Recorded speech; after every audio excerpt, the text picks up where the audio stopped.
Initiating Friday Fast Facts. Oh, Avery, what are you doing?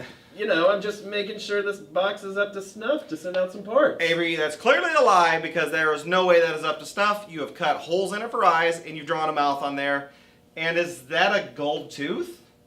Maybe. Well, hello everyone and welcome to another edition of Friday Fast Facts. I'm your host, Josh Kerbach. That's my co-host, Avery Hodge. And today we're going to talk about securely and safely packaging our product for shipment. Well, Avery, here at Original One Parts, we take so much pride in the product that we put out.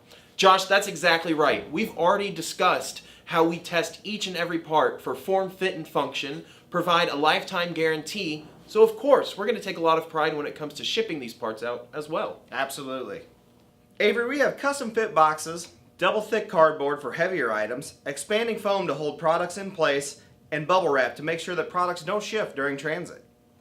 Absolutely, Josh. And then we take it one step further and seal it off with our own Original One tape to provide that out-of-the-box experience. Well, that's awesome. Thank you, Avery. And thank you, everyone, for joining us for another edition of Friday Fast Facts. And remember, it's not just a part in a box, it's the original one. And also remember, domo arigato, Mr. Roboto.